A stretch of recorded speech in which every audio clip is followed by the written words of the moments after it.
Today is Monday, March 18th, and this is the ADM Investor Services Weekly Market Kickoff. Please note that the views and opinions expressed here today are solely those of our guests and should not be construed as the views or opinions of ADM Investor Services, Archer Financial Services, or Archer Daniels Midland Company. Today's guests are Steve Freed, Vice President of Grain Research at ADMIS, Alan Bush, ADM Investor Services Senior Financial Economist, and special guest Dennis Smith, Grain and Livestock Risk Management Specialist with Archer Financial Services.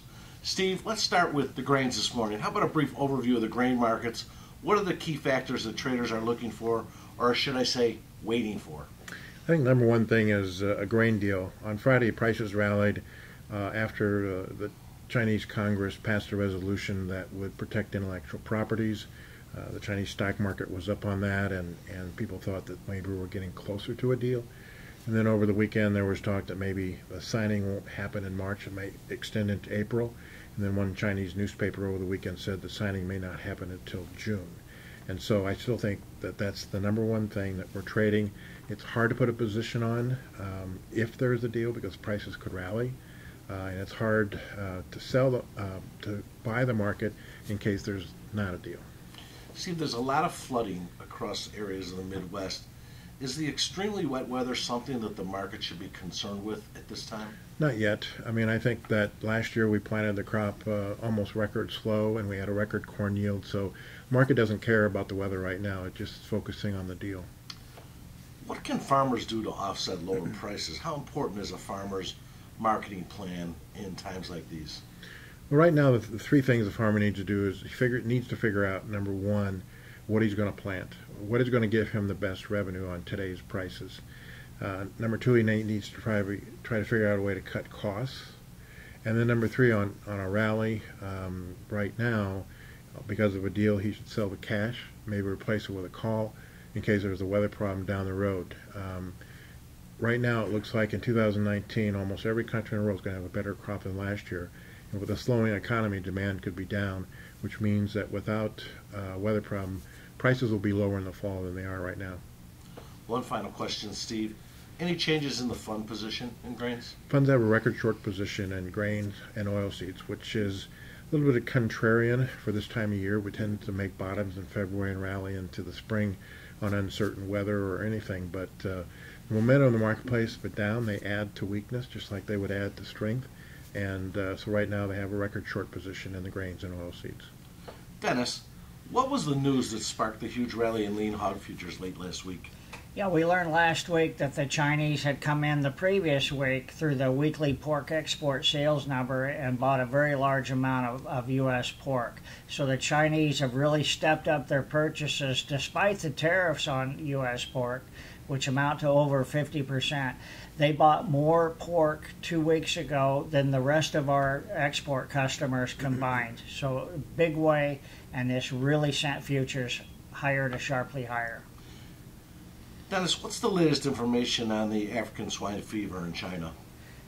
The Chinese attaché issued a report just this morning that this disease continues to spread in China. It's virtually all over the country in 27 out of 34 provinces, and as far as we know, continues to spread. Production decreases vary widely. The attaché indicated production this year would be down 5%. Nobody believes that figure. It's far too low, most likely. Recently, the Ministry of Agriculture in China indicated breeding numbers down 19%. Total production would be down 15%, 13 to 15%. I've heard estimates of production down as much as 30%. So it varies widely, but we know that production will be sharply lower by the end of this year. I understand that ASF has also moved into Vietnam. What do we know about the situation there? The Vietnam government's been a little bit more honest, so to speak, with the reporting of cases. There's already well over 200 cases reported since early in March, more than double of the cases reported in China. And China's had the disease as we've known it since early August. So it continues to spread. It's spreading south into Vietnam. They have approximately 30 million pigs. How does this situation compare to the hog rally that the PED situation that impacted the U.S. hog herd?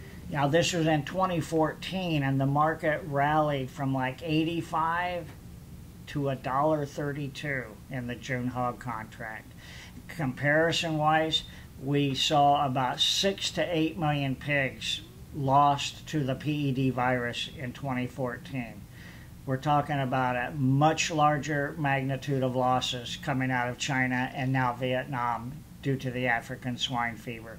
So the numbers don't even compare. The losses, we believe, are staggering, much larger than 6 to 8 million pigs.